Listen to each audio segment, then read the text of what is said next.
جلدی تمہارے بابا تمہاری شادی کرنا چاہتے ہیں اور ایسے میں تمہاری چچی کا کردار ہم سب کے لیے مشکل کھڑی کر سکتا ہے۔ میں نے امی سے کہا کہ اس میں اتنی فکر کرنے کی والی کیا بات ہے؟ جب ہم کسی کو بتائیں گے نہیں تو کیسے سب کو پتہ چلے گا؟ میری بات سن کر امی خاموش ہو گئی تھیں۔ یہ بات تو سچ تھی کہ جب تک ہم میں سے کوئی یہ بات منہ سے نہ نکالتا کسی کو پتہ نہیں چل سکتی تھی، کیونکہ ہم جیسے شریفوں کا تو کوٹھوں سے کوئی واسطہ تک نہیں تھا۔ مگر چچا کو پتہ نہیں چچی کہاں سے مل گئی۔ اچانک ہی یہ سوال میرے ذہن میں گردش کرنے لگا۔ اگلی صبح جب سب گھر والے ایک ساتھ ناشتہ کر رہے تھے تو چچا اور چچی بھی اپنے کمرے سے نکل کر ناشتے کے لیے آ گئے۔ امی نے ان کے لیے بھی ناشتہ لگا دیا۔ بابا چاچی کو دیکھتے ہی ناشتہ چھوڑ کر چلے گئے۔ چچی نے خاموشی سے ناشتہ کیا اور جب چچا اپنے کام پر چلے گئے تو چچی خود ہی امی کے ساتھ گھر کے کاموں میں ہاتھ بٹانے لگی۔ پہلے تو امی انہیں منع کیا، لیکن پھر جب چچی کو شوق سے گھر کے کام کرتے دیکھا تو امی نے انہیں کچھ نہ کہا۔ بابا بھی کام پر چلے گئے تھے، اس لیے میں نے چچی سے تھوڑی بہت بات چیت شروع کر دی تھی۔ وہ تھوڑی ہی دیر میں مجھے ایسے لگا جیسے میں انہیں بہت پہلے سے جانتی ہوں۔ وہ تو بالکل میرے جیسی تھی، ان کی عادات اور مزاج بھی مجھ سے کافی ملتے جلتے تھے، اور پھر ان کی میٹھی میٹھی باتیں سن کر مجھے اندازہ ہوا چچا نے ان سے کیوں شادی کر لی، ورنہ چچا تو پچھلے بہت سے عرصے سے شادی کے نام سے ہی بھاگ رہے تھے۔ امی نے چچا کے لیے نہ جانے کتنی لڑکیاں دیکھی تھیں، لیکن چچا ہمیشہ یہی کہتے کہ انہیں شادی نہیں کرنی۔ وہ زیادہ تر اپنے کمرے میں بند رہنے لگے۔ ایسے لگتا تھا جیسے انہیں محبت کا روگ لگ گیا اور تنگ آ کر گھر والوں نے ان سے شادی کا ذکر کرنا ہی چھوڑ دیا۔ اور پھر چچا یوں اچانک چچی کا ہاتھ پکڑ کر گھر آ گئے۔ شاید چچی ہی وہ وجہ تھی جن کی وجہ سے چچا شادی کے لیے تیار نہیں تھے، اور جیسے انہیں شادی کرنے کا موقع ملا تو فوراً انہیں بیاہ کر لے آئے تھے۔ چچی سارا دن خوشی خوشی امی کا ہاتھ بٹاتی رہی اور وقتاً فوقتاً مجھ سے باتیں بھی کرتی رہی۔ پڑوس والی شادہ خالہ دوپہر کے وقت امی سے ملنے کے لیے آ گئی تو چچی کو دیکھ کے حیران ہی رہ گئی۔ امی نے چچی کا تعارف شادہ خالہ سے کروایا۔ چچی جیسے ان سے مل کر اپنے کمرے میں گئی تو شادہ خالہ نے طرح طرح کے سوال شروع کر دیے۔ وہ بھی چچا کی اس اچانک شادی کے پیچھے چھپا راز جاننا چاہتی تھی، کیونکہ شادہ خالہ نے اماں کو چچا کے لیے کئی لڑکیاں دکھائی تھیں اور چچا راضی نہ ہوتے تھے۔ اماں نے شادہ خالہ کو ایسی بات بنا کر کہہ دیا کہ چچی کا تعلق ہمارے دور کے رشتہ دار میں سے ہے، اور چچی کی امی کا اچانک ہی انتقال ہو گیا، جس کی وجہ سے ہم نے سادگی سے نکاح کروا دیا۔ امی کی بات سن کر شادہ خالہ کو تو اطمینان نہ ہوا تھا، لیکن ان کی زبان کو تالا ضرور لگ گیا۔ میں اور امی اچھے سے جانتے تھے کہ شام تک یہ خبر پورے محلے کو پتہ چل جائے گی۔ شادہ خالہ کا تو یہی کام تھا، وہ تو گھر گھر گھوم کر یہاں کی وہاں کرتی۔ اپنے طور پر تو امی نے انہیں جواب ہی دے دیا تھا، لیکن خود پریشان ہو گئی تھی۔ شادہ خالہ اب نمک مرچ لگا کر پورے محلے کو چچا کی اچانک شادی کی خبر سنانے والی تھی، اور اگر غلطی سے بھی کسی کو چچی کی طوائف ہونے کا پتہ چل جاتا تو ہمارا اس محلے میں رہنا مشکل ہو جاتا۔ ابھی ہم اسی شش و پنج میں شکار تھے کہ جب مغرب کے بعد گھر میں خاموشی چھائی ہوئی تھی اور امی حال میں جائے نماز بچھائے وظیفوں میں مشغول تھی۔ چچی اچانک سے بہت سج دج کر اپنے کمرے سے نکلی۔ ان کے پیروں میں بندھے گھنگروں کی جھنکار سے پورا گھر گونج اٹھا۔ چچی کو ایسی حالت میں دیکھ کر میں اور امی دنگ رہ گئے۔ وہ تو خدا کا شکر تھا کہ بابا گھر پہ موجود نہیں تھے، ورنہ شاید فوراً ہی چچی کو گھر سے باہر نکال کھڑا کر دیتے۔ امی نے چچی سے کہا کہ اب تم ہمارے گھر کی عزت بن چکی ہو، تمہیں زیب نہیں دیتا کہ اب اپنے طوائف والے خلیے میں ہمارے گھر میں گھومو۔ پہلے ہی محلے میں تمہاری اور زاہد کی شادی کی خبر پھیل چکی ہے اور لوگ طرح طرح کی باتیں بنائیں گے، اور اگر ایسے میں کوئی بھی محلے دار تمہیں دیکھنے کے لیے چلا آیا تو ہم تو کسی کو منہ دکھانے کے لائق نہیں رہیں گے۔ چچی نے جیسے اماں کی بات سنی ہی نہیں تھی، وہ فریج سے پانی لینے آئی اور پانی لے کے دوبارہ گھنگروں کی جھنکار میں اپنے کمرے میں چلی گئی تھی۔ ان کا بھڑکیلا لباس میک اپ دیکھ کر اماں کو ہول اٹھ رہے تھے، کیونکہ اماں کو بابا کے غصے کا بہت اچھے سے اندازہ تھا۔ امی نے مجھے کہا کہ چچا کو فوراً فون لگاؤ اور انہیں ساری بات بتاؤ۔ تھوڑی ہی دیر میں چچا گھر چلے آئے اور اپنے کمرے میں چلے گئے، لیکن چچی کے گھنگروں کی چھنکار ابھی تک سنائی دے رہی تھی، اور رات تک کہ بابا کو بھی اس بارے میں علم ہو گیا۔ بابا چچا کو بلا کر بہت زیادہ جھگڑا کیا، لیکن وہ بالکل خاموش رہے۔ اس کے بعد تو جیسے یہ معمولی بن گیا تھا۔ چچی سارا دن تو گھر میں بہت اچھے سے رہتی، سارے کام کاج بھی کرتی، لیکن مغرب ہوتے ہی وہ پھر سے طوائف کا روپ دھار لیتی اور گھر میں گھومتی پھرتی۔ چچا نے بالکل خاموشی اختیار کر لی تھی، ان کے تو منہ پہ جیسے تالا ہی لگ گیا تھا۔ گھر میں سب لوگوں کے پریشان ہونے کے باوجود بھی چچا نے چچی کو نہیں روکا تھا، شاید روک ہی نہیں پائے تھے۔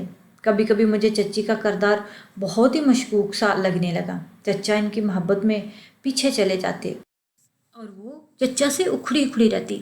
چچی کی آنکھیں بہت خوبصورت اور شفاف تھیں، اور میں جب بھی چچی کی آنکھوں میں دیکھتی تو مجھے وہ بہت ہی معصوم نظر آتی۔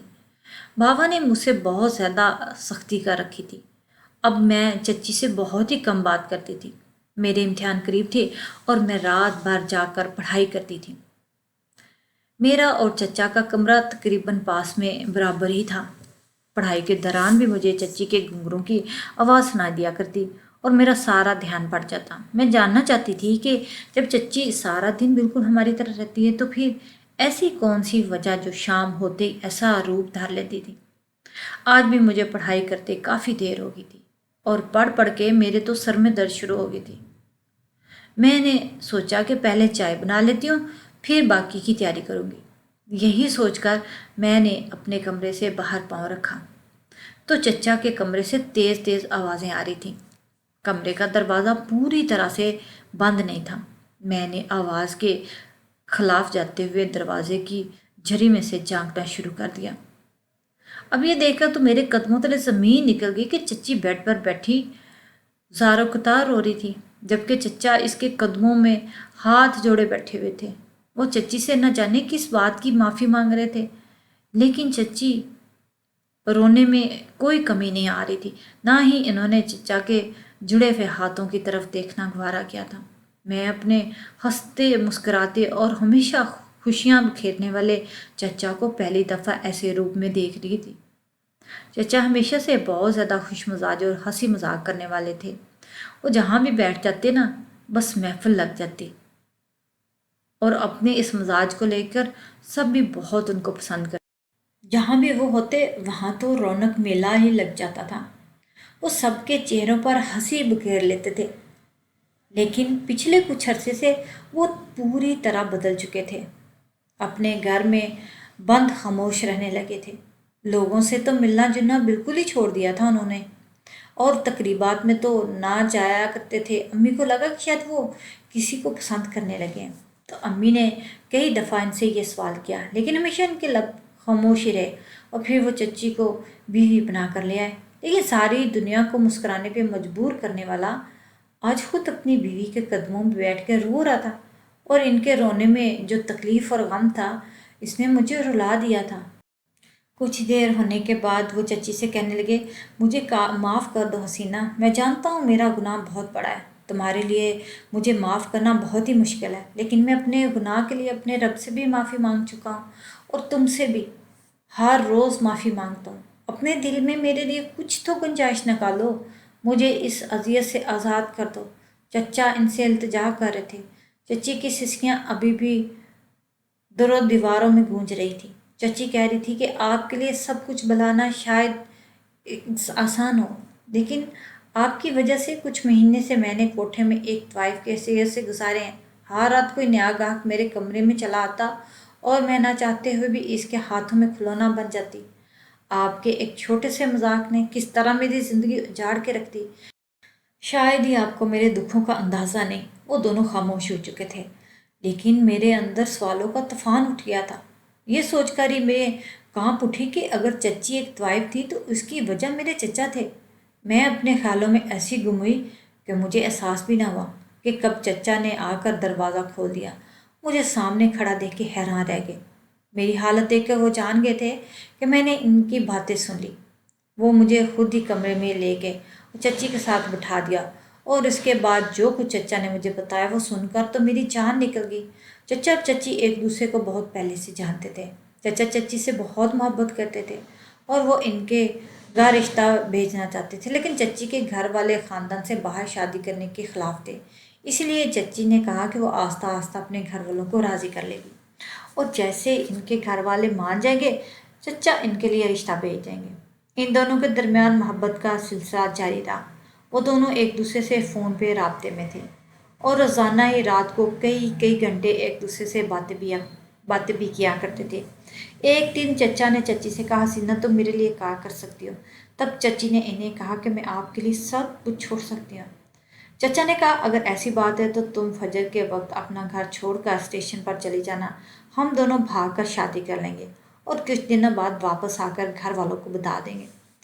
چچی نے حیرت سے چچا سے پوچھا کہ کیا واقعی آپ ایسا چاہتے ہیں؟ تو چچا نے کہا، ہاں میں تمہیں فجر کے وقت اسٹیشن پر ملوں گا، تم آ جانا۔ دراصل چچا اپنی عادت کے مطابق مذاق کر رہے تھے، لیکن اتفاق سے اسی وقت چچا کا موبائل فون چھین لیا گیا، کیونکہ چچا گھر سے باہر گلی کے کونے میں بیٹھے ہوئے تھے اور پھر ان کا رابطہ نہ ہو سکا۔ چچا کو ہرگز بھی امید نہیں تھی کہ چچی اپنا گھر چھوڑ کر اسٹیشن پہنچ جائے گی، لیکن چچی نے چچا کی بات کو سچ سمجھ کر اپنے مختصر سامان اٹھایا اور فجر میں ہی ریلوے اسٹیشن پہ پہنچ گئی۔ کافی دیر تک چچا کا انتظار کرتی رہی، لیکن چچا نہ آئے تو وہ اپنے گھر واپسی کے لیے ایک ٹیکسی پر بیٹھ گئی۔ وہ ٹیکسی والا انہیں ان کے گھر لے جانے کے بجائے سیدھا کوٹھے پہ لے گیا اور اچھے داموں میں انہیں فروخت کر دیا۔ چچی جوان خوبصورت تھی، اسی بات کا ٹیکسی والے نے فائدہ اٹھایا۔ اگلی صبح چچا نے فوراً اپنی اماں کا فون لے کر چچی کو فون ملایا، لیکن چچی کا فون بند جا رہا تھا اور پھر چچا کو پتہ چلا چچی تو اپنا گھر چھوڑ کر کہیں جا چکی ہے۔ ان کے قدموں تلے زمین نکل گئی۔ وہ جان گئے کہ چچی ان کے کہنے پر گھر چھوڑ کر نکل گئی، لیکن وہ کہاں گئی یہ پتہ نہ چل سکا۔ انہیں بہت تلاش کیا۔ وہ یہی سوچ کر بار بار ریلوے اسٹیشن کا چکر لگاتا ہے کہ شاید انہیں کہیں سے چچی کا کوئی سراغ ہی مل جائے۔ ایک دن ریلوے اسٹیشن کے ایک کلی نے چچا کو دیکھ کر پوچھا کہ تم روز یہاں کس کی تلاش میں چلے آتے ہو؟ چچا نے جب اسے چچی کا حلیہ بتایا تو اس کلی نے انہیں پتہ چلا کہ چچی جس ٹیکسی میں بیٹھ کر گئی تھی وہ ٹیکسی والا دراصل کوٹھے والوں کا آدمی ہے، جو رات کے وقت اسی کام کو لے کر ریلوے اسٹیشن پر کھڑا رہتا ہے، اور چچی اس کے ہاتھ لگ چکی تھی۔ یہ سن کر تو چچا دیوانہ ہو گئے اور سیدھے کوٹھے تک پہنچ گئے۔ 2-4 دن میں ہی چچی انہیں نظر آ گئی، لیکن اب وہ چچا کی حسینہ نہیں تھی، بلکہ وہ کوٹھے پہ ناچنے والی ایک طوائف بن چکی تھی۔ چچا لاکھ کوششوں کے باوجود بھی چچی کو وہاں سے نکال نہ پائے اور پھر چچا اپنی ساری جمع پونجی سے چچی کو خرید لیا، لیکن ان چند مہینوں میں چچی کی روح پر ایسے زخم لگے تھے جنہیں وہ بھلا نہیں سکی تھی، اور وہ چچا کو اپنا قصوروار مانتی تھی۔ چچا جب چچی کو آزاد کروا کر ان کے گھر لے گئے تو ان کے گھر والوں نے انہیں اپنانے سے انکار کر دیا اور چچا نکاح کر کے چچی کو گھر لے آئے، لیکن شام ہوتے ہی چچی انہیں اذیت کا شکار ہونے لگتی اور وہ چچا کو بھی اسی تکلیف سے گزارنا چاہتی تھی جس سے وہ گزر کر آئی تھی، اس لیے وہ اپنا حلیہ طوائف جیسا بنا لیتی اور چچا کے آگے پیچھے گھومنے پھرنے لگتی۔ ان کا ایسا حال دیکھ کر چچا کا کلیجہ کٹ جاتا تھا، لیکن چچی کو پھر بھی سکون حاصل نہ ہوا تھا۔ چچی کو اپنی غلطی کا احساس تھا، اس لیے وہ خاموشی سے یہ سزا بھگتنے کو راضی تھے۔